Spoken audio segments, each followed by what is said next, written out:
Jammu Kashmir police ने मजहबी trust, इमाम और मस्जिदों के खिलाफ वादी में अपनी वेरिफिकेशन का दायरा बढ़ाया है, जिसके तहत क्रेडेंशियल चेकिंग ड्राइव शुरू की गई है और व्हाइट कॉलर टेरर मॉड्यूल का भंडाफोड़ होने के बाद अधिकारियों ने कश्मीरियों में मस्जिद, मदरसे, ट्रस्ट, एडमिनिस्ट्रेशन से इमामों और दूसरे बाहरी लोगों की पहचान का वेरिफिकेशन करने को कहा है। प्रशासन की तरफ से यह कदम terror support network, overground workers पर घाटी में की जा रही कड़ी सुरक्षा कार्रवाई का हिस्सा है, जिसका मकसद पूरे टेरर इकोसिस्टम को खत्म करना है। अभी तक फॉरेंसिक एनालिसिस के लिए डॉक्यूमेंट्स और डिजिटल डिवाइस जब्त किए गए हैं। कई लोगों से पूछताछ की गई, लेकिन आगे की जांच तक उन्हें छोड़ दिया गया है। अभी तक कोई गिरफ्तारी नहीं हुई है, लेकिन पुलिस को ऑडिट से और भी ज्यादा खुलासे आने की उम्मीद है। यह अभियान जम्मू कश्मीर के फाइनेंशियल, फॉरेंसिक और काउंटर टेररिज्म में कम्युनिटी इंटेलिजेंस की ओर बदलाव को दिखाता है, जो कि सुरक्षा और नॉर्मल हालात के बीच में बैलेंस बनाता है। सबसे पहले यह स्पष्ट करना जरूरी है कि प्रशासन का उद्देश्य किसी विशेष समुदाय या फिर धर्म के खिलाफ नहीं है। हालांकि इस अभियान के चलते कुछ स्थानीय लोगों और नेताओं ने सवाल जरूर उठाए। उनका कहना है कि क्यों ये प्रक्रिया केवल इस्लामिक संस्थानों और इमामों तक महदूद है या शामिल है, और क्या इसे अन्य धर्मों के लोगों और धार्मिक संस्थानों पर भी लागू किया जाएगा। और कुछ लोगों को ये भी चिंता भी दिखाई दे रही है कि यह कदम उनकी धार्मिक भावनाओं को प्रभावित कर सकती है और उन्हें समाज में संदेह और शक की नज़र से देखा जा सकता है, क्योंकि पहले ही कश्मीरियों के साथ अच्छा सलूक हर जगह नहीं होता। उन्हें मुल्क मुखालिफ नजरिया रखने वाला या फिर देशद्रोही समझा जाता है, और शायद इसीलिए कई रियासतों में भारत माता की जय और वतन परस्ती करवाने की कोशिश होती है। कोई भी रैंडम ऐसा करता है। आज हमारा मकसद इस चर्चा में सिर्फ फैक्ट पर बात करना नहीं है। प्रशासन ने सुरक्षा कारणों के लिए जो कदम उठाया है, ये लोगों के लिए कितना बेहतर है या कितना सही है, इसके ऊपर भी बात करना है, और जो संदेह उठ रहे हैं उसको रोकना है। इसका मकसद है आतंकवाद और ओवरग्राउंड वर्कर्स के नेटवर्क को रोकना, लेकिन नेशनल कॉन्फ्रेंस, CPIM, PDP और कांग्रेस ने इसकी मुखालिफत भी की है। आज की डिबेट में इन सभी पहलुओं पर चर्चा करेंगे। सुरक्षा और विश्वास के बीच में संतुलन, बैलेंस और पारदर्शिता और समुदाय के लोगों की भावनाओं को सम्मान भी देना हमारा मकसद है। सुनते हैं लोगों ने क्या कहा है इस हवाले से। सबसे पहले तो मैं ये बोलूँगा कि ये डिसीजन जो है ये जम्मू कश्मीर गवर्नमेंट का नहीं है। ये सबको मालूम है, ये डिसीजन LG सरकार का है। LG के अंडर ही पुलिस आती है, तो बेहतर रहता कि ये सवाल LG एडमिनिस्ट्रेशन से पूछा जाए, खासकर पुलिस जो यहाँ पर इसको मैनेज कर रही है, जिनकी तरफ से ये डायरेक्टिव आया है। हम भी जानना चाहते हैं कि ऐसा ऑर्डर वो निकाल क्यों रहे हैं सडनली, इसके पीछे क्या रीज़न है।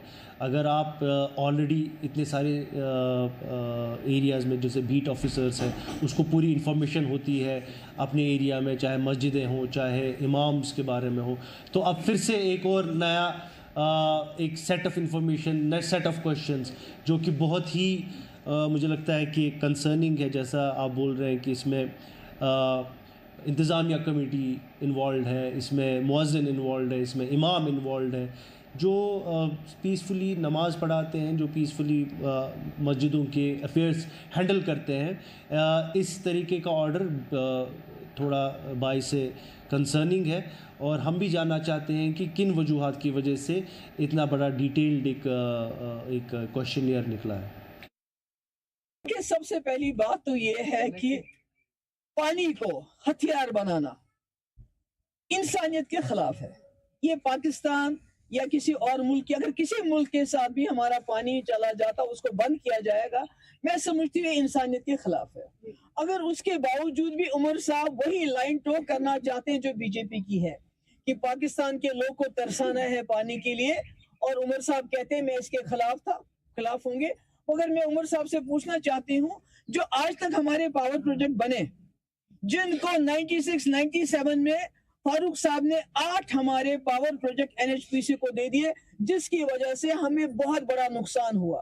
क्या उमर साहब ये गारंटी देते हैं कि जो हमें इंडस वाटर ट्रीटी की वजह से जो हमारे पावर प्रोजेक्ट बन के फारूक साहब ने NHPC को मूंगफली के दाम दिए, क्या गवर्नमेंट ऑफ इंडिया और उमर साहब ये जम्मू कश्मीर के लोगों को यकीन दिलाना चाहते हैं कि वो इस ट्रीटी को इंसानियत के खिलाफ जाके सस्पेंड करके जम्मू कश्मीर के लोगों को मुआवजा देंगे?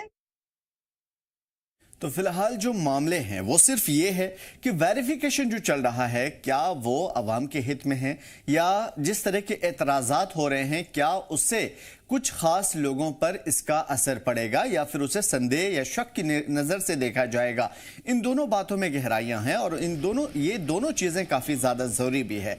लेकिन पार्टियों का क्या मानना है, अपने अपने क्या तर्क हैं, और जम्मू कश्मीर में जो चीज़ें चल रही है क्या इसे हम एक बदलाव के रूप में स्वरूप में देखें। बदलाव इस हिसाब से क्योंकि अमन ज़रूरत है जम्मू कश्मीर की, और बदलाव इस वजह से भी कि क्या एक पर्टिकुलर जमात या फिर इदारे के खिलाफ ही ये सारी चीज़ें ज़रूरी है, क्योंकि मिसालें तो दोनों तरफ है। चीज़ें देखेंगे, बारीकियां परखेंगे और उसके बाद जवाब या फिर उसका आउटपुट आप खुद ही तलाश कीजिएगा। शेख अवैस साहब हमारे साथ JKNC से जुड़े हुए हैं, वेलकम है सर। शौकिया कुरैशी जी हमारे साथ जुड़ी हुई हैं PDP से, बहुत बहुत शुक्रिया हमारे साथ जुड़ने के लिए। और डॉक्टर अभिजीत जसरोटिया साहब हमारे साथ जुड़े हुए हैं BJP से। डॉक्टर साहब सीधा आपकी तरफ आने की कोशिश करूंगा, क्योंकि सवाल इस वक्त जो चीजें चल रही है वो सिक्योरिटी कंसर्न पे नहीं है, सवाल ये है उन एतराजात पे जिसे इसे संदेह या शक की नजर से देखा जा रहा है, या आमतौर पे ऐसा लग रहा है कि वादी में ही क्यों या खास कम्युनिटी को ही टारगेट करके क्यों। आपको क्या लग रहा है इस वेरिफिकेशन के हवाले से? बहुत बहुत धन्यवाद आपका और मेरे को पैनलिस्ट को भी मेरी नमस्कार।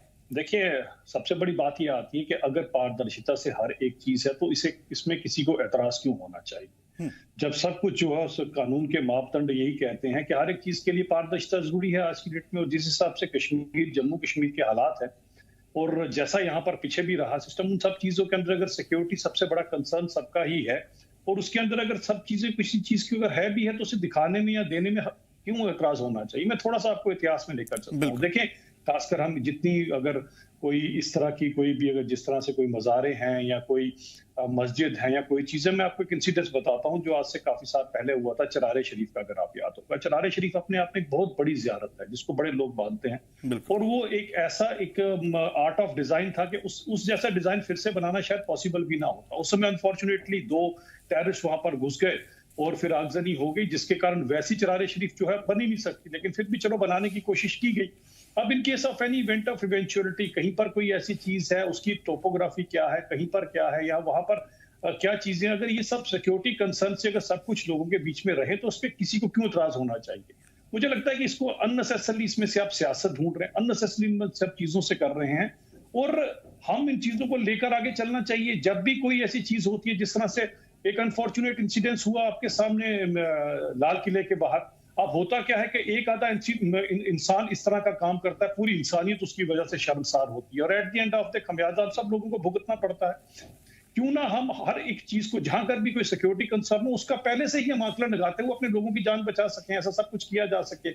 इसमें तो सबको पूरी तरह से मदद करनी चाहिए, ना कि पॉलिटिकल पार्टीज को इसके अंदर से कोई और नहीं नया रंग पहनाने की कोशिश करें या मजहबी रंग देने की इसको कोशिश करें। ये अनफॉर्चुनेट है। चलिए शेख अवैस साहब, क्यों ऐसा लगता है कि इसे मजहबी रंग दिया जाए, या जरूरत ही क्यों पड़ी? क्योंकि अगर इस तरह की चीजें हो रही है तो ये अमन की सूरत हाल को ज्यादा बेहतर कर सकती है।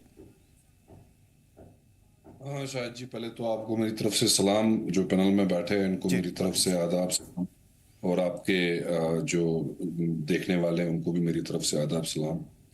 हम जो ये सिक्योरिटी कंसर्न अब नया आ चुका है मस्जिदों में भी, एक आपको देखना है कि अब मौलवी कहाँ से क्या है, ये कोई नया रूटीन है नहीं। ये ऑलरेडी जो हमारे कंसर्न पुलिस स्टेशंस रहते हैं उनके पास ये रिकॉर्ड्स वगैरह ऑलरेडी रहता है कि जो कंसर्न मस्जिदें रहती है वहाँ का जो मौलाना जो रहता है वो उसका बैकग्राउंड चेक वगैरह जो मस्जिदें रहती है हर एक पे एक नज़र रहती है कि जो आपके जो कंसर्न पुलिस स्टेशंस रहते हैं आपके इलाके के। अभी एक नई एक्सरसाइज है, हम कोई खिलाफ नहीं है इस एक्सरसाइज को लेके कि लाइक कि एक बट ये है कि कि अवाम में एक अलग से एक हैरेसमेंट जैसा फील कर रहे हैं वो, कि एक एलिनेशन जो चाहते हैं हमेशा से, जो बीजेपी का ही नारा रहा है, दिल्ली की दूरी दिल की दूरी हमें खत्म करनी है। बट ग्राउंड पे इससे एक अलग इम्पैक्ट पड़ता है। अगर आपको ऑलरेडी रिकॉर्ड्स है, जो police stations concern police stations हैं उनके पास ऑलरेडी हर एक इलाके का रिकॉर्ड रहता है, चाहे मस्जिद रहे, चाहे रेजिडेंस रहे, चाहे कुछ भी रहे। अब हम इसमें अब हम अलग से हम क्यूरी बिठाएंगे, और हमेशा ये है कि ये जो भेदभाव हो रहा है ये पूरे देश भर में, इसमें कोई छुपाने वाली कोई बात नहीं है। बस मुसलमानों को लेके मुसलमान ही आतंकवादी है, मुसलमान ही ये है, बस इनको मुसलमान के बगैर कहीं कुछ दिखता नहीं है। अब मस्जिद अगर ये करना था तो पूरे देश भर में कराओ। इसमें जो हमारे मंदिर है, चर्च है, हमारे गुरुद्वारा से, फिर सबको लेके करो कि एक पूरा चेक रहे, खाली मुसलमानों पे ही क्यों, पूरे देश भर में जितने भी रिलीजियस इदारे हैं उन पे भी करो। बट ये एक एक ही तबके को पकड़ के इनको ये आई डोंट नो कि एक देश के उसमें ना वो एक अलग लाइन पे निकल चुके हैं ये लोग। इनको लगता है कि ये सियासत कर करके, ये हिंदू मुस्लिम की सियासत करके इनको लगता है कि कोई अच्छाई ये देश भर में ला रहे हैं। बट ये पूरे इस कम्युनिटी को एक एक पुश कर रहे हैं एक वॉल की टुवर्ड्स, और इसके नतीजे मतलब ये इनके खुद ही इनके सामने होएंगे आने वाले टाइम में। हम क्या कर सकते हैं, हम रिक्वेस्ट कर सकते हैं कि अगर आपको करना है हर एक चीज को बैलेंस करके कीजिए कि किसी और कम्युनिटी को ना लगे कि देखो हमें ही कर रहे हैं। और इसके नतीजा हिस्ट्री ने भी देखे हैं, ये खाली हमारी कंट्री नहीं है, जिन कंट्रीज ने भी इस चीज को छुआ, टच किया। अब बंद कीजिए ये हिंदू मुस्लिम वाली सियासत, पॉजिटिव सियासत कीजिए पूरे देश भर में। एम्प्लॉयमेंट के जो प्रोमिसेस किए हैं उनको फुलफिल कीजिए। जो आपका सपना है 4 ट्रिलियन इकोनॉमी को लेना, 5 ट्रिलियन, उस पे काम कीजिए, एक पॉजिटिव एंड पे काम कीजिए। ये रिलीजन के एस्पेक्ट से मेहरबानी करके एक युवा के नाते, ये नहीं कि मैं किसी पार्टी को रिप्रेजेंट कर रहा हूं, मैं देख रहा हूं कि ये जो लाइन है ये लोगों में सूट नहीं होती। फिर जब करना है सब धर्म को लेके, सब रिलीजियस प्लेसेस को लेके फिर ये कीजिए, तब जाके मुझे लगता है कि वो जो हैरेसमेंट बाकी रिलीजियस जो है तंजीमें वो फील ना करे। और अगर आपको करना है कहीं पे, ये नहीं होना चाहिए कि they should feel harass, there is a proper way, proper protocol they should follow. And कोई हम खिलाफ नहीं है कि अगर टेरर फ्री रहे और हर एक चीज पीसफुल रहे, मगर ये ना हो कि कोई और कम्युनिटी कुछ और अलग फील करे। नहीं, जिस तरीके से अभी एमपी आगा रोहला साहब ने 3-4 दिन पहले कंसर्न जताया था, और उसके बाद आपके जो पार्टी के लीडर हैं, स्पोक्स पर्सन हैं, उन्होंने भी कंसर्न जताया कि आखिर ऐसा क्यों हरास करने की कोशिश और कश्मीर में पर्टिकुलर जमात या पर्टिकुलर इलाके में इस तरह की ड्राइव चलाने की ज़रूरत क्यों पेश आ गई। ये वो चीज़ें हैं जो शक पैदा करती है, कहीं ऐसा तो नहीं है कि धर्म के नाम पर या फिर एक अच्छी चीज़ को हम छोड़ करके धर्म के नाम पर लोगों को वरगलाने की कोशिश कर रहे हैं। देखिए, बीजेपी की इस पे कोई छुपी ढकी बात है नहीं। बीजेपी की पॉलिटिक्स ही पूरे देश भर में हिंदू मुस्लिम पे चलती है कि किसने क्या खाया, किसने क्या पहना, कौन क्या कर रहा है, स्पेशली टुवर्ड्स मुस्लिम्स। इसमें कोई दोहराया है ही नहीं कि अब ये बोलेंगे। इनकी दुकान, पॉलिटिक्स की दुकान हिंदू मुस्लिम से चलती है। अब ये देश भी जान रहा है। मैं कह रहा हूं ना कि हमारे को देश से बाहर देखना चाहिए। हमारे पे एक मजाक बन रहा है, हमारे खिलाफ आर्टिकल्स लिखे जा रहे हैं देश के टुवर्ड्स। देखिए, इसके लिए बहुत सारी मिसालें भी हैं और वो मैं डॉक्टर जसरोटिया साहब से पूछूंगा इस चीज के लिए। शौकत जी बिल्कुल, मैं आता हूं जनाब आपके पास। शौकत जी, सीधा सवाल कि ये वेरिफिकेशन ड्राइव जिसके लिए आवाज उठाई जा रही है पीडीपी की जानिब से, कंसर्निंग क्यों है? क्या ये बेहतर जम्मू कश्मीर के लिए नहीं है? आमिर जी, प्रोग्राम में बुलाने के लिए बहुत बहुत शुक्रिया, और जो मेरे आज के पैनलिस्ट हैं इन्हें मेरी तरफ से आदाब जी। देखिए, अपनी तरफ से हर पॉलिटिकल पार्टी की जो लोकल पार्टी होती है, इसका ये रहता है कि वो जहां पे भी वो पार्टी जहां की भी है वहां के लोगों के लिए वो काम करे, उनको कंफर्टेबल फील करवाए, ना कि उनको ये एहसास दिलवाए कि आप मुजरिम हैं, आप कैदी हैं, आप गुलाम हैं, आपकी सोच पे, आपकी इबादत पे भी आप सब जगह किसी की पाबंदी है। देखिए, जिस दौर से इस वक्त कश्मीरी गुजर रहा है ना, तो कहते हैं कि महाराजा के जमाने में कई ऐसे मौके थे जबकि बहुत जुल्म होता था। फिर अंग्रेजों का दौर था, उसमें भी बहुत जुल्म हुआ। तो ये कहानी जो है ना, ये फिर से आमिर जी दोहराई जा रही है और लोग जो है वो उसी दर्द और कर्ज से गुजर रहे हैं। देखिए, पहले तो हमारे यहाँ पे सोशल मीडिया था, उस पर किस कदर पाबंदी है ये हम सब जानते हैं, पूरा मुल्क जानता है, पूरी दुनिया जानती है कि हमें बात करने तक की भी इजाजत नहीं है। लेकिन अब ये क्या है कि आपने मसाजिद में, मज़ाहिब में भी घुसना शुरू कर दिया है। क्या इतनी तंग नजर और इतनी तंग दिल है हमारी मरकजी सरकार, हमारे भारतीय सरकार के हमारी इबादत पे भी पाबंदी लगाई जा रही है? नहीं, ये दोनों चीजें अलग है। जहां तक मैं समझ पा रहा हूं, पूरी बात आप कीजिएगा। ये दोनों चीजें मुझे जहां तक लग रहा है कि ये अलग अलग चीजें हैं। खासतौर पे वेरिफिकेशन का अलग और मज़ाहिब पे पाबंदी का मामला, ये दोनों चीजें मेरे हिसाब से अलग है। मुमकिन है कि अगर आप इसमें तर्क दे सकें बेहतर तरीके से। सवाल यह है कि अगर अमन जम्मू कश्मीर में चाहिए और जम्मू कश्मीर की सभी सियासी जमातें इसके लिए कोशिश कर रही हैं, एलजी एडमिनिस्ट्रेशन समेत, सेंट्रल गवर्नमेंट समेत, तो फिर अमन की राह में अगर मजहब की कुछ चीजें आ जाती है जिसमें मजहब को कोई नुकसान नहीं होता, अवामी वेरिफिकेशन चल रही है क्योंकि वो अवाम भी मजहब से जुड़ा है या फिर वो मजहब भी अवाम से जुड़ा हुआ, तो इसमें मेरे ख्याल से बुरा नहीं होनी चाहिए। आमिर जी, मैं आपको एक बात बता दूं यहाँ पे कि ये सारा जो रचा जा रहा है ना, ये बिल्कुल सिर्फ एक आम नागरिक को परेशान करने की बात है। आप अगर हर चीज में आपको अपनी इंटरफेरेंस चाहिए तो लोग कैसे आपसे खुश हो सकते हैं? कैसे आप दिल से दिल्ली तक की दूरी को मिटा सकते हैं? इस तरह से दूरियों को मिटाया जाता है जी। इमाम और खतीब जो होते हैं उन्हें समझा जाता है कि ये एक ऐसे जी इज्जत और बाइज्जत लोग होते हैं जो कि मेंबर पे आके खुतबा देते हैं, और फिर उन लोगों के लिए 5 पेज का एक डॉक्यूमेंट बनाया जाता है और उन्हें ये कहा जाता है कि इसको आप फिल करें, और क्योंकि आप सर्वेलेंस में हैं। तो क्या यहाँ बात करने की तो आजादी थी नहीं? यहाँ तो बात करने को भी जबान तरसती थी, लेकिन अब क्या यहाँ पे इबादत, पहले ही आप देखिए पूरे भारत में आपको कहीं नमाज नहीं पढ़ने दी जाती है, क्या अब यहाँ पे भी वैसा ही होगा? और इतना कौन सा वो है कि मस्जिदों में जाके, जहाँ इबादत की जगह है, वहां पे कोई इस तरह का रचा जाएगा? और यहाँ की जो मसाजिद हैं वो लोगों के पैसे से चलती हैं। आपको जैसा कि पता होगा, यहाँ पे महीने में लोग चंदा करते हैं, उससे मसाजिद से यहाँ हमारी चलती हैं। और इतनी यहाँ की जो लोकल जो मसाजिद हैं, उनके पास ऐसी कोई प्रॉपर्टी नहीं होती है कि जिस पे आप उनको सर्विलेंस में रखें।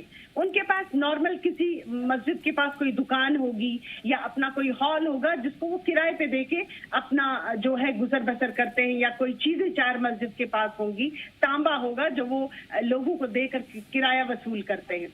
ठीक है, मैं आपके पास आता हूं। डॉक्टर जसरोटिया, मुझे 1 मिनट आप दीजिए, 30 सेकंड। मैं वैसा आपसे ये समझने की कोशिश करूंगा, क्योंकि जम्मू कश्मीर दोनों का रिप्रेजेंट करते हैं। आखिर सारी चीजें नहीं है, जायदाद नहीं है, किसी गैर मुल्की फंड नहीं है, किसी तरह की कोई प्रॉब्लम नहीं है, और इमाम अवामी चंदे पे चलता है, तो फिर डर किस बात का? सरकार को करने दीजिए एडमिनिस्ट्रेशन को जो काम कर रही है। हमने तो कोई डर की जिक्र ही नहीं किया। मैंने कहा कि अगर आप कर रहे हो ये चीज, ये नेशनल सिक्योरिटी का मामला है, आप कीजिए, बट मैं चाहता हूं कि कि ये खाली एक तंजीम, एक रिलीजियस जो टारगेट ना किया जाए, यहाँ पे प्रॉब्लम है। ठीक है, मैं पहले आपका जवाब ले लेता हूं, उसके बाद मैं आपकी तरफ मुकम्मल तौर से आऊंगा। एक्टिविटी है ये, बाकी रिलीजियस के साथ भी किया जाए जो है वहां पे। ठीक है, मैं आता हूं आपके पास। डॉक्टर विजय जसरोटिया, शुरू करते हैं वहां से जहां पे बात यह होती है कि बीजेपी का काम ही यही है। पहले से हमारी प्रॉब्लम क्या कम थी या बदनामी क्या कम थी कि अब एक नया वेरिफिकेशन ताकि दुनिया को दिखाया जा सके और फिर वही सियासी रोटियां सेकी जा सके जो बीजेपी करती आई है पूरे मुल्क में। आपने सुना होगा।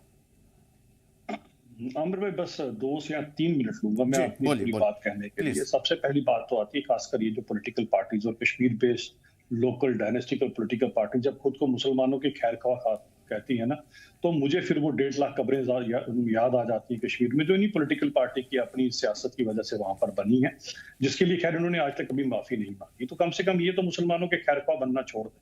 और रही बात भारतीय जनता पार्टी को अगर आप एंटी मुस्लिम लेबल करते हैं तो मुझे बता दीजिए, क्या एम्स के बाहर बोर्ड लगा है कि केवल इसके अंदर हिंदू ही जाएंगे और मुसलमान नहीं जाएंगे? क्या वंदे भारत के अंदर सिर्फ हिंदू बैठ रहे हैं और मुसलमानों का बैठने के ऊपर प्रतिबंध लगा हुआ है? वो केंद्र से जो 2000 रुपए आ रहा है, क्या वो सारा बानो के खाते में आ रहा है और गीता देवी के नहीं आ रहा है, या गीता देवी के खाते में आ रहा है, सारा बानो के खाते में नहीं आ रहा है? तो ये कहना सब कुछ आपको, मुझे लगता है कि आई वॉइस जरूर है, आप लोगों को जरूर कह दीजिए। जितना गोल्डन कार्ड यहाँ पर कश्मीर के अंदर बना और जितने लोगों ने इलाज करवाया उस गोल्डन कार्ड से, उस पर कहीं नहीं लिखा रखा था कि मुसलमान इससे इलाज नहीं करा सकते, और 99% लोग मुसलमानों ने ही इलाज कराया कश्मीर के अंदर उन सब चीजों के अंदर। खैर, ये इनका अपना प्रोवोगेटिव और अपना पर्सपेक्टिव है चीजों को कहने का। अब ये जो दूसरी बात उनकी आती है, शायद इनको पता नहीं हो, शायद बड़े सारे लोगों को यहाँ पता नहीं होगा कि अगर आप कंपैरिजन करते हैं, जी हमारे को हिंदू श्राइन्स हैं या हिंदू मंदिर हैं, अब हर एक चीज में हिंदू मुसलमान अगर आप करते हैं, तो मैं बताता हूँ कि मैक्सिमम जितने हिंदू टेम्पल्स हैं सबसे लाइव ब्रॉडकास्ट होता है। माता वैष्णो देवी का लाइव ब्रॉडकास्ट देख लीजिएगा, फिर हरमंदिर साहब का, गोल्डन टेम्पल का लाइव ब्रॉडकास्ट होता है, वैसे तिरुपति बालाजी का। किसी को कोई एतराज नहीं है, लाइव ब्रॉडकास्ट भी हो रहा है, लोग घर बैठे दर्शन कर रहे हैं, कुछ कर रहे हैं, तो किसी को कोई एतराज नहीं है। एक जो सबसे विशेष बात है, जो शायद अभी तक हिंदुस्तान में किसी ने बात की नहीं होगी इसके ऊपर, मैं जरूर उसके ऊपर आप सबका मैं चाहूंगा कि ध्यान आकर्षित करना, कि बात यह आती है केवल हिंदू की श्राइन ही ऐसी और हिंदू के मंदिर ही ऐसे, और एक मिनिस्ट्री बनी है, एंडोमेंट मिनिस्ट्री, जो केवल हिंदूज के ऊपर है, जिसके अंदर सरकार के अंदर पूरे का पूरा इख्तियारात उसके ऊपर आते हैं। तमिलनाडु के मंदिर देख लीजिए, सारे का सारा हिंदू मंदिरों के पैसे से तो पूरी पूरी सरकारें चलती हैं। आपके जम्मू कश्मीर के अंदर माता वैष्णो देवी के पैसे के अंदर कितनी सरकारें पुराना अपना सिस्टम यहाँ से चलाते रही, हमें कभी किसी चीज का एतराज नहीं हुआ। पैसा है, चले सबके काम आ रहा है, हमने तो कभी किसी का मजहब नहीं पूछा इन चीजों के अंदर। आपको आज अलग से मस्जिद और मंदिर करने की जरूरत क्या है? और अगर आपको इतना ही एतराज है इन सब चीजों से, तो एक काम करें, दोनों प्रवक्ता यहाँ पर है, मैं कहूंगा जाके जरा अभी इसके बाद आप महबूबा मुफ्ती साहिबा से भी मिले और उमर साहब से भी मिले, उनको कहें दोनों ज्वाइंट प्रेस कॉन्फ्रेंस करें, कहें जिस तरह से आपने हिंदू श्राइन्स और हिंदू मंदिरों के लिए एंडोमेंट मिनिस्ट्री बनाकर रखी है, हमारे लिए भी बना दीजिए, सबके सब इस देश में बराबर हो जाए, जो कि कांग्रेस ने कभी किया नहीं। कांग्रेस ने मंदिरों के ऊपर पूरी की पूरी सियासत की। आज अगर एक सिंपल सा रिकॉर्ड पूछने के ऊपर भी इतनी हायतोबा मचाई जा रही है, किसी चीज के ऊपर मचाई जा रही है, तो मैं इनको थोड़ा सा इतिहास में ले जाना चाहता हूँ। अच्छा भला आप जरा 1930 के पहले के उसके कश्मीर के अंदर जाइएगा, अमन सुकून वाला सारे का सारा कश्मीर था। यहाँ पर एक पेशावर से, जो आज का पाकिस्तान है, वहां से उठकर एक अब्दुल कादर आया, अब्दुल कादर खान समझ था, जिसने आकर यहाँ पर लोगों को बरगलाया। उसके बाद यहाँ पर बटा लूट डे, कब से वो कश्मीरी पंडित मनाते आ रहे हैं, कितने कश्मीरी पंडितों को उसके बाद मारा गया, अटैक किया गया, वो अजमत तक लूटी गई, वो उसने आकर बरगलाया था यहाँ पर। तो खतरा उस नापाक मुल्क पाकिस्तान की वजह से अपने किसी से नहीं है। अगर किसी से कोई पूछा जा रहा है तो उसमें देने में एतराज क्या है? आप कंगन को आरसी क्या? लेकिन महबूबा मुफ्ती साहिबा की पार्टी को भी इसमें से सियासत चाहिए, उमर साहब की पार्टी को भी इसमें से सियासत चाहिए, क्योंकि और तो कुछ है नहीं लोगों के बीच में आपके जाने के लिए आपके पास। तो ऐसी ही बातें करेंगे आप। मुझे तो लगता है कि सिक्योरिटी का कंसर्न सबसे बड़ा है। नहीं जनाब डॉक्टर जसरोटिया साहब, सिक्योरिटी का बिल्कुल कंसर्न है और सवाल भी बिल्कुल सही बनता है, लेकिन सवाल यह है कि एतराज वहां पे बन रहा है सियासी जमातों का, जब आप कश्मीरियों को या मुस्लिम कश्मीरियों को एक्सेप्टेंस नहीं देते हैं अपने इलाके में। अगर वो बच्चे पढ़ने जाते हैं तो आप सवाल उठा देते हैं, 60 अलग अलग जमातों को खड़े कर देते हैं और फाइनली वो कोर्स बंद हो जाता है। लॉ यूनिवर्सिटी अगर बात बनने की होती है तो उसमें आप कहीं ना कहीं अड़ंगे डालते हैं कि भाई जम्मू में बनेगा, कश्मीर में क्यों? या फिर मुसलमानों का कहीं और दूसरी स्टेट में वो जाते हैं तो उनको पहले वंदे मातरम कहना ही होगा, तभी आप वो उस इलाके में सरवाइव कर सकते हैं। और आम आदमी कोई भी रैंडमली रोक करके किसी को भी परेशान कर देता है। तो इस इलाके की सियासत को और इस इलाके की लीडरशिप को ऐसा लगता है कि जानबूझ करके मुसलमानों को, खास करके कश्मीरी मुसलमानों को टारगेट किया जा रहा है। और जब इस तरह की वेरिफिकेशंस आती हैं तभी सवाल उठता है। देखिए, इसका भी कसूरवार ये कश्मीर बेस्ड लीडर और पॉलिटिकल पार्टीज ही हैं। जब ये यहाँ पर आके कहती हैं वो बाहर से आ गया, उसको वो यहाँ का नहीं है, ये बाहर का है, वो अंदर का है, जब इस तरह की ओछी राजनीति यहाँ पर खेलते हैं तो ऑब्वियसली फिर उसके रिस्पॉन्स में इस तरह की गलत चीजें भी होती है, जिसको मैं बिल्कुल एंडोर्स नहीं करता हूँ। लेकिन कसूरवार यही लोग हैं, यही कहते हैं वो बाहर से आया था, ये यहाँ का नहीं है, नॉन कश्मीरी है, ये कश्मीरी है। ये इस तरह का लोगों में भेदभाव डालते हैं। और कौन डालता है इसके अंदर? रही बात, अगर आप कहते हैं पर्टिकुलरली एक एग्जांपल से कि यहाँ पर कहा गया इस सब चीजों के लिए लॉ यूनिवर्सिटी की बात की गई, एज ए मुख्यमंत्री आपको लगता नहीं है कि उमर साहब को ये बात करनी चाहिए कि दोनों खित्तों के अंदर बराबर चीजें होनी चाहिए? अगर जम्मू के अंदर भी है तो कश्मीर के अंदर पिछले 5-6 साल का रिकॉर्ड निकाल के देख लीजिए, जो जो कुछ जम्मू में आया वही कश्मीर में आया। लेकिन इनके समय का भी रिकॉर्ड निकालिए ना, आज से 40 साल या 45 साल पहले या 35 साल पहले बना था सोरा इंस्टीट्यूट, एकमात्र इंस्टीट्यूट कश्मीर में बना था। मेरे जम्मू के लोग तो बेचारे भगवान को प्यारे हो गए, इसी आस के अंदर शायद हम भी सोरा में इलाज करा सकते। हम आपकी तरह एक आंख से नहीं देखते हैं पॉलिटिकल पार्टीज की तरह, हमारी दोनों आंखें अच्छी तरह से काम करती हैं। उमर साहब को भी कहें इसी के ऊपर करें। उनको लगता है कि केवल कश्मीर के मुख्यमंत्री है, वो जम्मू के भी मुख्यमंत्री है, भूल जाते हैं इन सब चीजों को। हमने तो लॉ यूनिवर्सिटी के ऊपर कोई ऐसी बात नहीं, हम तो कहते हैं यहाँ भी बने, वहां भी बने, हमें क्या एतराज है इन सब चीजों के अंदर? जी जनाब शेख अवैस साहब, क्या ऐसा लगता नहीं है कि धार्मिक चीज़ों को फ्रंट में ला करके आवाम को एक ख़ास रुख में मोड़ने की एक नई कोशिश चल रही है? पहले भी हमने बीजेपी का भूत देखा था, बीजेपी की बी टीम देखी थी, और जब वो सारी चीज़ें नहीं चली तो अब नए नए मुद्दे, नई नई चीज़ें, हम ज़मीन के अंदर से दफन की हुई चीज़ों को उखाड़ करके सामने लाते हैं। नहीं, आपने तो पहले इनको सही फरमाया। अभी कॉलेज के एपिसोड जो मेडिकल कॉलेज का है, अभी तो उसको हफ्ता भी नहीं हुआ। ये क्या कह रहे, हिंदू मुस्लिम वाली सियासत नहीं करते। इन्होंने तो पटाखे जलाए, इन्होंने तो डांस किया कि मेडिकल कॉलेज बंद हो गया क्योंकि मुस्लिम बच्चे वहां पे ज्यादा उन्होंने अच्छा किया था, उनको एडमिशन मिलता। सियासत हिंदू मुस्लिम ये करते हैं ग्राउंड पे। देखो, ये छुपाने वाली कोई बात नहीं है। इनके जो पूरे देश भर में, चाहे जम्मू कश्मीर हो, पूरा इनका यही कार्ड बिकता है कि मुसलमानों को कैसे तंग किया जाए। देखो, हिंदू मुसलमान क्या पहनेगा, क्या खाएगा, क्या पिएगा, इनको यही सियासत बिक रही है देश भर में। अभी इसका भी टाइम अंत आएगा। अब वो इंशाल्लाह बहुत, मुझे लगता है बहुत नजदीक है उसका अंत भी, क्योंकि ये अब चलने वाला नहीं है। क्योंकि अब देश भी जान चुका है कि जो प्रोमिसेस हमारे को जॉब को लेके, हमारे पेट्रोल जब 50 रुपए था आज 100 रुपए पहुंच गया, इनके वो फेक वादे 15-15 लाख रुपए अकाउंट में, अब इसकी भी इंशाल्लाह वैलिडिटी खत्म होने वाली है। ये भी अब आने वाले टाइम में चलेगा नहीं। इसलिए मैंने कहा कि ये ज्यादा, ये जो कर रहे हैं, ये एक डेंजरस सिचुएशन कंट्री में खड़ी कर रहे हैं। इनको चाहिए कि इस चीज से अवेयर हो, इस टूल को ना यूज किया जाए। इनको चाहिए, इनका पूरा फोकस रहे कि देश की इकोनॉमी, देश का जो एम्प्लॉयमेंट, जो वादा किया गया था 2-2 लाख जॉब्स, उस पे फोकस किया जाए रादर देन कि अब वो उस चीज का डॉक्टर जसरोटिया साहब बेहतर तरीके से जवाब दे पाएंगे। मेरा कंसर्न ये है कि अभी जो व्हाइट कॉलर टेररिज्म की बात हुई थी, मुझसे ज्यादा आप तीनों हजरात को पता होगा, हमने देखा था कि वो पोस्टर चिपकाने वाली जो बात हुई थी किसी मस्जिद के इमाम से ही हुई थी।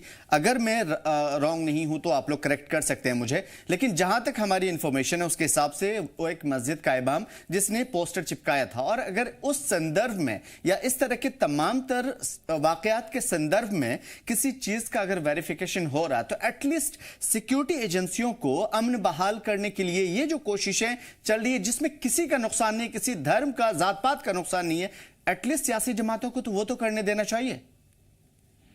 शेख अवैस साहब। नहीं, मैं कह रहा हूं, इनको मैंने पहले भी कहा आपको कि जो सिक्योरिटी का कंसर्न है, जहां पे इनको लग रहा है कि ये करे, हम कोई हैरेसमेंट ना हो, वहां पे हम अच्छे से करें। जहां पे सिक्योरिटी का कंसर्न हो, हमने तो कोई भेदभाव उसमें, हम क्यों वो बीजेपी आपने बयान दे दिया अवाम में कि भाई ये बिल्कुल गलत हो रहा है, खासतौर पे एक तबके को निशाना बनाया जा रहा है वगैरह वगैरह, अवाम में तो मैसेज पहुंचा दिया आपने। नहीं, देखो, हम कह रहे हैं कि जो अवाम को भी बैलेंस में प्ले करो, उनका मेंटल जो है उनके उसमें भी रहे, उनको ये लगे कि नहीं, ये खाली हमारे साथ वेरिफिकेशन नहीं हो रहा है, ये हमारे हिंदू भाई के लिए भी वेरिफिकेशन है, हमारे सिख भाई के लिए भी, हमारे क्रिश्चियन भाई के लिए भी ये वेरिफिकेशन है। ना कि खाली सलमान, खाली कश्मीरी, खाली ये जो आइडिया ऑफ इंडिया, जिस कश्मीर ने हिंदुस्तान के साथ इत्तेहाद किया था, ये उस चीज को एक्टिवेट रखे और जिंदा रखे, ना कि हम लोगों को इन चीजों में रखे कि आओ जी आप लोगों ने खाया क्या, आप लोगों ने पी। जहां पे सिक्योरिटी कंसर्न है, हम उस चीज का वेलकम करते हैं, हम नहीं बोलते कि नहीं। चलिए मैं शौकत जी आपके पास आऊंगा, एक जवाब ले लेता हूं। डॉक्टर अभिजीत जसरोटिया, सलमान मुसलमान, इस तरह की वेरिफिकेशंस ही काफी नहीं है, बल्कि अगर करना है तो अभिषेक का भी कीजिए, अनुरूप का भी कीजिए और दूसरी जमातों का भी करिए, ताकि हमें भी लगे कि भाई हमारे साथ भेदभाव नहीं हो रहा। देखिए, मैंने पहले ही कह दिया ना कि इन सब चीजों के अंदर एंडोमेंट मिनिस्ट्री बन गई यहाँ पर हिंदू श्राइन्स और हिंदू सबके लिए, तो किसी को कोई एतराज नहीं हुआ। आप भी कहिए, मैंने कहा ना उमर साहब को, महबूबा मुफ्ती साहिबा की जॉइंट प्रेस कॉन्फ्रेंस करा लीजिए कि जी हमारी भी मिनिस्ट्री बना दीजिए, हम भी सब इन चीजों से बाहर निकल जाएंगे। कर लें कल सुबह, थोड़ा दिखा लें ये भी अपना। यहाँ पर कोई इन चीजों को देखकर नहीं किया जाता। मैंने तो सबको बता दिया कि देश के जो भी रिसोर्सेज है सभी के लिए, हिंदुओं के लिए भी है, मुसलमानों के लिए भी है। हमने तो कभी इन चीजों में भेदभाव नहीं किया। और इनको अचानक से याद आ गया, इतने रुपए आ गए और इतना कुछ होना चाहिए। जरा अपना मैनिफेस्टो जो आपने जहमत की है ना 60-70 साल में पहली बार बनाने वाली, इसको एक बार फिर से पढ़ लेना। वो 1 लाख नौकरियां, 12 सिलेंडर, 200 यूनिट फ्री बिजलियां। अब तो आप कहते हो पहले पैसे दो फिर बिजली देंगे। अपना जरा रिकॉर्ड निकाल के देखें। सरकार तो बड़ी अच्छी तरह से, केंद्र की सरकार प्रोग्रेस कर रही है, देश भी प्रोग्रेस कर रहा है, नौकरियां भी लोगों को मिल रही है। आपकी तरह बैकडोर अपॉइंटमेंट कर केवल रिश्तेदारों के लिए नौकरियां नहीं है, सबका साथ सबका विकास हाथ में सीधे के सीधे उनके अपॉइंटमेंट लेटर दिए जाते हैं। तो इस डिबेट में ना जाए। आज की डिबेट के अंदर जो मैं आपको बात बता रहा हूं, अगर ये चीज हो रही है तो you should help the security agencies के। चले यार, मेरे भी तो सिक्योरिटी कंसर्न है, क्या नहीं है सिक्योरिटी कंसर्न? वो नौगाम के अंदर इतना बड़ा ब्लास्ट हुआ, क्या उसके अंदर बेचारे वो हमारे होनहार जो जेएंड के पुलिस के सिपाही जो शहीद हो गए, वो कौन थे बेचारे? वो हमारे अपने ही थे ना। किस कारण हुआ? इसी कारण हुआ कि कहीं पर जाके किसी ने मटेरियल इकट्ठा कर लिया था और फिर ये सब कुछ हुआ। हमें हर एक इंसान की जान प्रेशियस है। जब वो ब्लास्ट होता है या कुछ होता है ना, वो किसी का मजहब नहीं पूछता उस समय, उसके अंदर सभी के सभी ही जो है वो बेचारे मारे जाते हैं। तो इस तरह से जब आप इस तरह की ओछी राजनीति करोगे, अगर सच है सब कुछ ठीक है तो इसमें एतराज क्या है? अभी आपने बताया कि एक इमाम साहब वहां पर पोस्टर लगा रहे थे, इससे पहले ही मैं भी यही बात अगली बारी करने लगा था। व्हाइट कॉलर टेररिज्म की जब आप बात करते हो, अगर कोई पढ़ा लिखा इंसान अगर कोई इस तरह के काम कर रहा है तो बदनाम तो सभी के सभी हो रहे हैं कि नहीं हो रहे उसके अंदर। और यहाँ पर देखिए, यही जो खासकर 2 पॉलिटिकल पार्टीज के यहाँ पर लीडर्स हैं, इन्होंने उस समय भी इसको 370 के साथ जोड़ के बता दिया जी 370 के कारण ब्लास्ट हो गया। देखिए उससे पहले क्या नहीं होता रहा। दिल्ली के अंदर वो जो कोर्ट के सामने हुआ था ब्लास्ट, वो उससे पहले नहीं हुआ था। ये हर एक चीज को हमेशा सियासी रख देने की क्यों कोशिश करते हो? अरे 148 करोड़ का मुल्क है ये। इस मुल्क के अंदर सभी अमन सुकून के साथ रहेंगे तभी देश तरक्की कर पाएगा, तभी विकसित भारत बनेगा। लेकिन आपको अननेसेसरली हर एक चीज में से ये नहीं सोचते हो कि ये सुरक्षा की पॉइंट ऑफ व्यू से कितना इंपॉर्टेंट है हर एक चीज का होना। मैंने अभी इतनी बड़ी एग्जांपल दी कि अच्छा भला अमन सुकून वाला कश्मीर था, एक दूसरे के वहां पर कश्मीरी पंडित ईद मनाते थे इनके साथ, और ये उनके साथ उनकी शिवरात्रि मनाया करते थे। लेकिन एक वो वहां से पेशावर से उठकर आया, एक खान समा अब्दुल कादर, जिसने आकर यहाँ पर लोगों की आपस के अंदर फूट डलवा दी। उसके बाद तो सबसे पहले उपद्रव हुआ था कश्मीर के अंदर। हिस्ट्री नहीं ना पढ़ते हैं उसको। ये मार्टिर्स डे मनाएंगे जो कि बड़ा लूट डे। बेचारे कश्मीरी हिंदू कब से उसको मनाते आ रहे हैं। 100 साल से आपने उनसे कभी इंसाफ की बात नहीं की, उनसे नहीं पूछा कि भाई क्या कारण हुआ था क्या नहीं हुआ था। वो जो भी उस समय आपके रहे होंगे महाराजा साहब के साथ आपके इख्तलाफ रहेंगे, बेचारे कश्मीरी हिंदुओं का उस समय क्या कसूर था जिनके वहां पर नहीं अगर डॉक्टर जसरोटिया, अगर आप अब्दुल कादिर का जिक्र कर रहे हैं तो आप उन लोगों का भी जिक्र करिए जिनके ऊपर सीधी गोलियां चला दी गई थी। फिर उन्हें भी आप कहिए कि हाँ ये कश्मीरी थे, और कहीं ना कहीं अगर प्रोटेस्ट में ही शामिल होते तो प्रोटेस्ट करना कोई गुनाह नहीं है, लेकिन हाँ गोली मारना गुनाह जरूर हो सकता है। बिल्कुल, मैं अभी क्लैरिफिकेशन कर देता हूं। आपको पता है वो इंसिडेंस क्या था पूरे का पूरा? वही अब्दुल कादिर ने जब लोगों को बरगलाने की कोशिश की, उस समय महाराजा साहब ने स्पेशल कोर्ट बनाई रैनावारी के अंदर कि ऐसा ना हो सिटी के अंदर उपद्रव हो, उसको अलग से कोर्ट के अंदर। लेकिन उसकी कोर्ट के ऊपर अटैक कर दिया गया, उस पुलिस के ऊपर अटैक कर दिया गया सभी के सभी लोगों ने। मैं कहता हूं फिर भी चलो अटैक हुआ जो हुआ, लेकिन बीच में कश्मीरी हिंदू कहां से आ गए मुझे बताया ना। उनका क्या कसूर था? उनके क्यों घर लूटे गए? उनका क्यों सोना लूटा गया? उनकी क्यों अजमत लूटी गई? उनके क्यों गले काटे गए? उसका जवाब है लड़ाई आपकी महाराजा साहब के साथ ही करते हैं आप। इसका जवाब तो किसी ने दिया आज तक। वापस आते हैं टॉपिक पे। शौकिया कुरैशी जी, जिस तरीके की चीजें चल रही है, एक बीच में एक ही सवाल कि अगर सुनने से पहले जी आपका सवाल सुनने से पहले आपके कंट्रोल रूम से गुजारिश है कि मैं शेख उवैस साहब को बिल्कुल नहीं सुन पा रही हूँ, और आप जरूर मुझसे सवाल। ठीक है, माफी चाहता हूँ इस चीज के लिए। हमारी टेक्निकल टीम फौरन दुरुस्त कर ली। एक सवाल का जवाब पहले देते जाइए, उसके बाद इस चीज सवाल का जवाब दे दूं। कहीं ऐसा ना हो आप मुझसे कुछ सवाल पूछे तो इनका जवाब ना मैं दे। प्लीज बोलिए।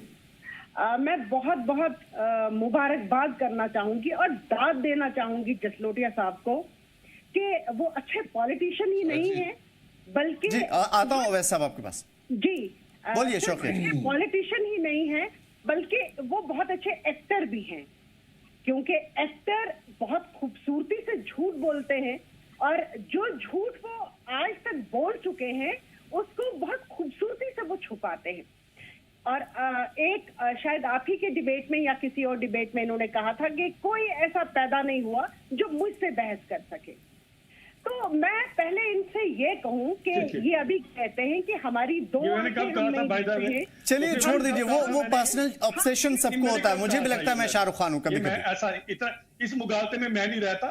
हर एक इंसान का बाप होता है और बाप का बाप होता है यहाँ पर। हाँ चलिए छोड़ दीजिए। शौकिया जी कंटिन्यू प्लीज। आप हमेशा जब मुझसे बहस करते हैं ना तो सुन लिया करें बात। मैंने आपको नहीं टोका, आप चलिए प्लीज शौकिया जी बोलिए। आप ये देखें कि अभी इन्होंने कहा हम जी 2 आंखों से नहीं देखते हैं। अभी कुछ दिन पहले की बात है, मोर्चा लेके चौराहों पे बैठे थे आप कि कश्मीरी बच्चे इस स्कूल में नहीं, इस कॉलेज में नहीं पढ़ेंगे, मेडिकल कॉलेज में। और आज आप यहाँ बैठ के डिबेट में बातें करते हैं। मुझे बताइए, जो हिंदू संगठन इस बात के खिलाफ थे कि कैसे हिंदू के पैसे से मुसलमान पढ़ सकता है, उनके खिलाफ कौन सी कार्रवाई की आपने?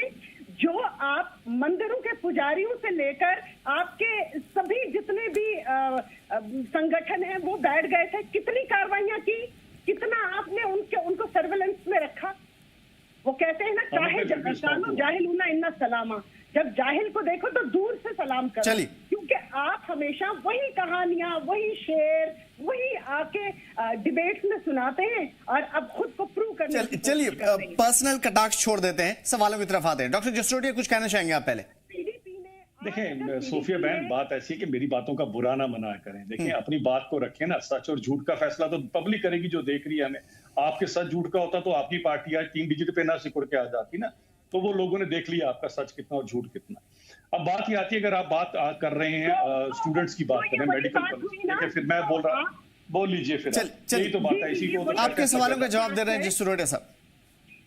मेरी आदत नहीं है मैं बोलूं किसी के पीछे। अब सुन लीजिए, मैंने बड़े इत्मीनान से आपका बड़े क्वेश्चन सुना है। देखिए बात यह है कि स्टूडेंट्स की बात, मैं सबसे पहली बात मैं आता हूं शौकिया जी, मैं माफी चाहता हूं इस चीज के लिए, मैं आपके पास पूरा आऊंगा, आपके सवालों का जवाब ले लेते हैं, फिर मैं आपकी तरफ आऊंगा। नहीं होगी, आप कैसे रूलिंग पार्टी से सवाल कर सकते हैं? मेरी और अवैध साहब की कोई बात नहीं हुई, क्योंकि मैं उनको सुन नहीं पा रही हूं। बिल्कुल बिल्कुल, उसी टेक्निकल फॉल्ट को दुरुस्त करने के लिए 2-3 मिनट हमें दे दीजिए, क्योंकि टेक्निकल टीम को टाइम लगता है। शौकिया जी पहले जवाब ले लेता हूं, मैं आपके पास मुकम्मल टाइम के साथ आऊंगा, जैसा मैं सबको सुनता हूं आपको भी पूरा सुनूंगा। Please doctor Abhijeet Jasrotia.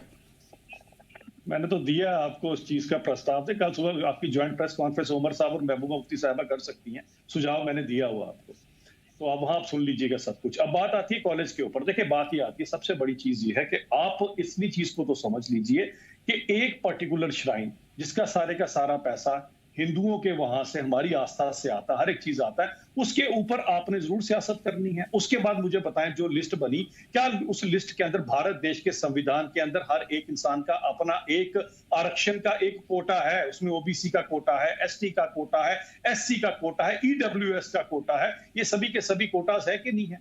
ये कोटास कहीं फॉलो हुए कि नहीं हुए, उसके अंदर जरा इस चीज का आपको पता होना चाहिए। दूसरी बात बताएं कि इतने सारे मेडिकल कॉलेजेस ऑलरेडी हैं, बताएं कौन सा मेडिकल कॉलेज प्रॉपर आपका फंक्शन कर रहा है आज की डेट में? वो तो आप चला नहीं पा रहे, जो मेडिकल कॉलेज आपके है नहीं है, जिसका स्ट्रक्चर नहीं बना, जिसका कुछ हुआ नहीं, उसके ऊपर आपने जरूर सियासत करनी है। चलिए मुमकिन है कि हम लोग मेडिकल वाले बहस में ज्यादा डीप चले जाएंगे। मैं शौकिया जी सवालों की तरफ आ जाता हूँ, क्योंकि आज का हमारा डिबेट कुछ और है। मैं शौकिया जी आपसे सवाल करना चाहता हूँ प्लीज, और इस चीज के लिए मैं माजूरत चाहता हूँ जो आपको लग रहा है, सब बिल्कुल भी नहीं है, मैं मुकम्मल सुनूंगा आपको और पूरा टाइम आपके पास। सवाल सिर्फ इतना है, जो जसरोटिया साहब ने कहा कि आप जब भी कुछ इस तरह के दहशतगर्द या टेररिज्म एक्ट होता है तो उसमें आपके हमारे ही नौजवान, हमारे ही आसपास के, हमारे इलाके के नौजवान ही मरते हैं, और उसमें हर कम्युनिटी का होता है। अभी चंद दिन पहले जो एक मुस्लिम जवान की शहादत हुई थी, उन्होंने उसकी मिसाल भी दी। सवाल यह है कि अगर जो चीज़ हमें ही चोट पहुंचा रही है, अगर हम अपने अंदर की किसी चीज़ को बेहतर करने के लिए या बेटरमेंट के लिए अपने आप को या फिर सेल्फ असेसमेंट के लिए हम कोई चीज करें, तो वो बुरा नहीं होनी चाहिए या उसमें सियासत नहीं होनी चाहिए। शौकिया जी, शौकिया जी आवाज आ रही है हमारी आप तक? जी जी जी, ये डिस्कनेक्ट हो गया था। जी जी जी, मैं ये कह रहा हूं कि अपने आप को दुरुस्त कर ले हम लोग तो ज्यादा बेहतर है, क्योंकि हमारा ही तो नुकसान हो रहा है ना ओवरऑल।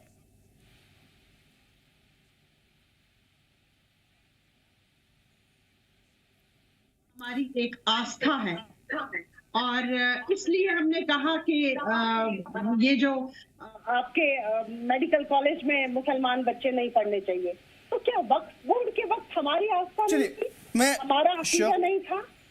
शौकिया कुरैशी जी की आवाज इको हो रही है, प्लीज टेक्निकल टीम इस चीज को दुरुस्त कर लीजिए जल्दी से।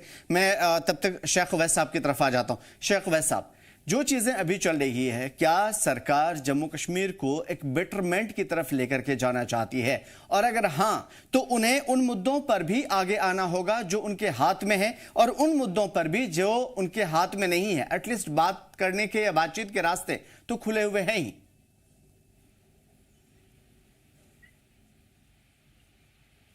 हमारे जो बीजेपी के स्पोक्स पर्सन है, मैं उनको पहले वो जवाब देना चाहता हूं जो उनको पंडित बरादरी याद आ रही है। वो किलिंग याद आ रही है, वो चीजें याद आ रही है। पिछले 15 साल से तो यही सरकार में है। जम्मू कश्मीर में इससे पहले जब बीजेपी के साथ उन्होंने हाथ मिला के सरकार बनाई, उस टाइम पे भी सरकार में, सेंटर में अब तो 11-12 साल तो सेंटर में भी हो गए।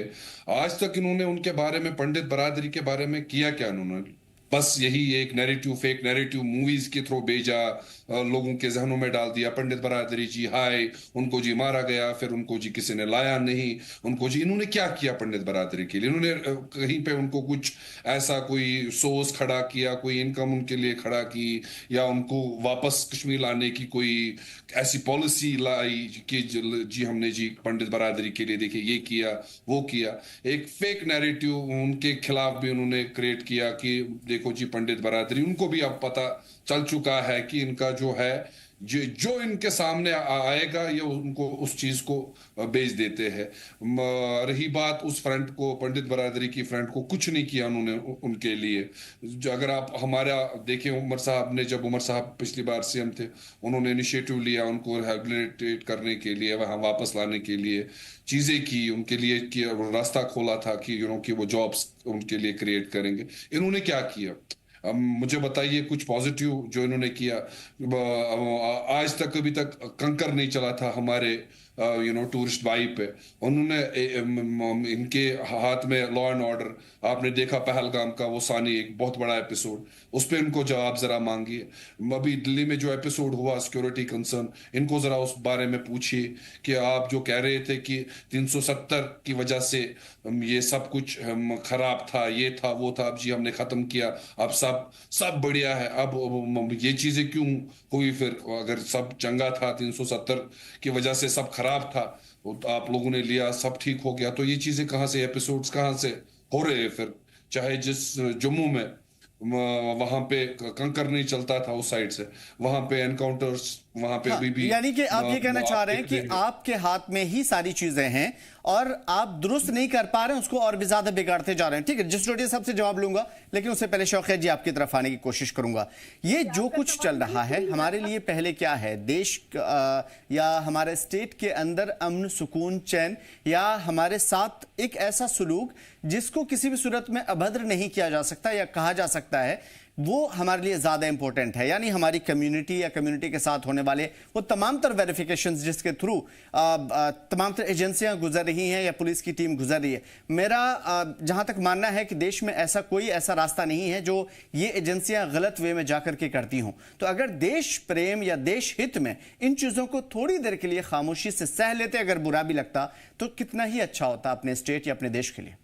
देखिए आमिर जी, आपका सवाल मैंने पहले वाला भी सुना था और जसलोटिया साहब को मैं उसका ये जवाब देना चाहूंगी। प्लीज बोलिए जी।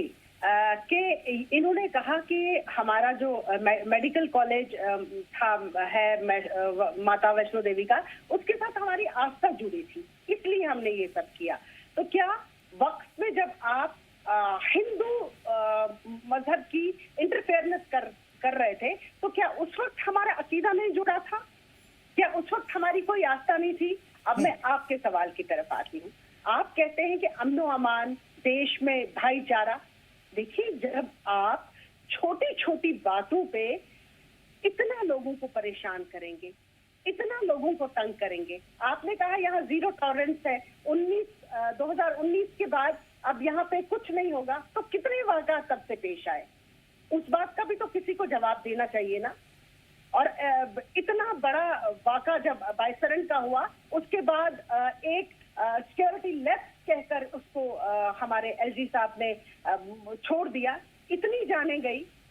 और जहां तक भाईचारे की बात है, पंडित बरादरी की जसलोटिया साहब बात कर रहे हैं, अगर पंडित बरादरी में से 100 में, सैकड़ों में अगर लोगों ने जान दी, तो हमारे यहाँ के मुसलमानों ने तो हजारों में अपनी जान दी। नहीं, देखिए सवाल वहां पे नहीं है। सवाल मेरा सिर्फ ये है, इस चीज को आप तीनों हजरात से मैं गुजारिश करूंगा कि इस चीज को बुरा नहीं समझिएगा। मेरा एक सिर्फ सवाल है कि जो भी चल रहा है, चाहे वो किसी नॉन मुस्लिम से भी सवाल पूछा जाता, अगर एजेंसियां या पुलिस सवाल पूछ रही है, तो क्या इसमें कोई ऐसी चीज जो गलत हो या फिर कानून के खिलाफ जा रही हो ये आपको नजर आया उनके सवाल या पूछताछ में? अभी तक किसी तरह की कोई गिरफ्तारी भी नहीं हुई है। तो मेरा सवाल सिर्फ यहीं पे है बुनियादी, कि क्या कोई ऐसा कदम उठाया गया है एजेंसियों के जरिए जो हम कहें कि हाँ ये इंसानी हुकूक की खिलाफ वर्जी है, ये कश्मीरियत की खिलाफ वर्जी है, ये हमारी जो सिविल लिबर्टीज है उसकी खिलाफ वर्जी है? जी आमिर जी, यहाँ मैं एक बात आपसे, एक छोटी सी मिसाल आपको दूंगी प्लीज। आवाम को बच्चा समझे, और अगर एक टीचर बिला वजह बच्चे को परेशान कर रहा है, उसको इरिटेट कर रहा है, तो क्या माँ बाप का, पेरेंट्स का फर्ज नहीं बनता है कि उस्ताद से पूछें कि तुम ऐसा क्यों कर रहे हो? लेकिन हमारे यहाँ की जो इलेक्टेड गवर्नमेंट है उसने इस बात पे एक बार भी बात नहीं की। देखिए, बात करना जरूरी है। वो ये सिर्फ ये कहते हैं कि पीडीपी बात करती है, हम आप भी करते हैं तो हो जाते हैं बदनाम, वो कत्ल भी करते हैं मगर चर्चा नहीं होता। ठीक है। देखिए, इस वक्त बात करने की जरूरत है क्योंकि इस चीज से भी हमारी आस्था जुड़ी हुई है। अगर मसाजिद, ठीक है, वैसे आता हूं मैं आपके पास। जी बोलिए। देखिए अगर कहीं पे भी अगर किसी इमाम साहब ने, आपने कहा कि उन्होंने पोस्टर लगाए, क्या कुछ उस पे बवाल हुआ? कहा नहीं है मैम, पूरा सीसीटीवी में रिकॉर्ड है जी। तो मैं ये कहती हूँ कि जिस तरह से यही हमारी मांग है ना कि अगर एक ने गलती की उसकी सजा, सबको सजा नहीं देनी चाहिए। एक बेसिक सवाल जो उवैस साहब ने भी की थी और शौकिया कुरैशी साहिबा भी कर रही हैं, जसरोटिया साहब, उनका कहना है कि जो चीजें चल रही है आप दुरुस्त तो कर नहीं पा रहे हो, हालांकि हर एक चीज आपके हाथ में, लेकिन वावेला बहुत मचाना, वैसे ही जैसे आमतौर पर माहौल होता है, काम कम चिल्लाना ज्यादा।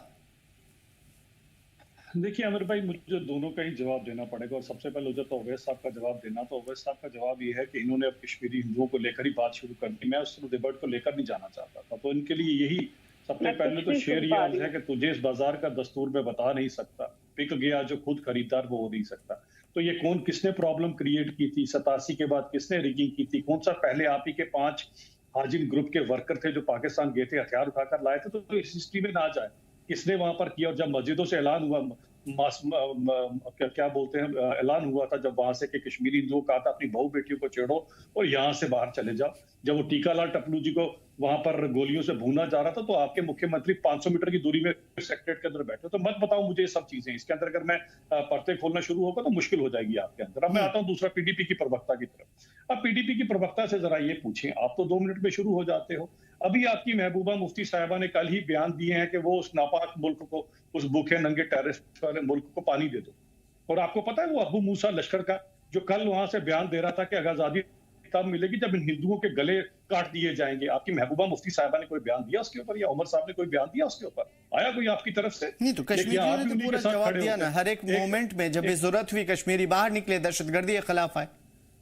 छोड़ दीजिए पॉलिटिकल पार्टियों को। बात कर रहा हूँ, जो लीडर आज, आमिर भाई, जो लीडर आज बोल रही है कि उनको पानी दे दो, वो हमें खून देंगे, हम उन्हें पानी दे दो, और क्या कहते हैं उनको सब कुछ कर दो उनके साथ, वो भी इंसानियत की बात करना शुरू हो गए। 1.5 लाख कब्रें उन्होंने यहाँ पर बना दी, हमारे मासूमों के यहाँ पर रक्तपात कर दिया।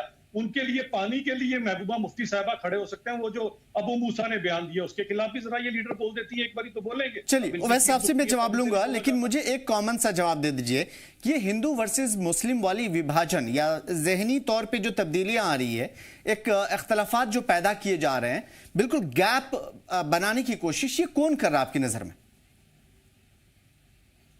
डॉक्टर जसरोटिया। देखिए, ये सबसे बड़ी बात ये आती है कि मैंने एक चीज पहले की थी, और मैंने पिछले दिनों एक मैंने प्रेस कॉन्फ्रेंस की, उसके अंदर ये मेरी स्टेटमेंट थी, जो बड़े सारे, मैं बड़ा खुश हुआ कि उसमें 20-30% मुस्लिम थे जिन्होंने मेरी इस बात के साथ उन्होंने बड़े अच्छे अच्छे कमेंट्स भी लिखे। देखिए, सबसे बड़ी बात आती है कि इस देश का विभाजन जो हुआ था, जब 1 और 2 मुल्क बनते, किसके नाम पर हुआ था? धर्म के आधार के ऊपर बना था। धर्म के आधार पर 2 मुल्क पहले बन गए, एक पाकिस्तान बन गया और एक बांग्लादेश बन गया। उसके बाद पीछे वो लगे जिनकी आस्था अपने हिंदुस्तान के अंदर थी, जो सेक्युलर थे सारे के सारे। अब अगर जो पीछे सबके सब सेक्युलर हैं, अगर ये भी अगर आकर इस तरह की बातें करना शुरू हो जाएंगे, यहाँ पर ये भी मंदिर मस्जिद की सियासत करेंगे, तो देश की सोच आएगा।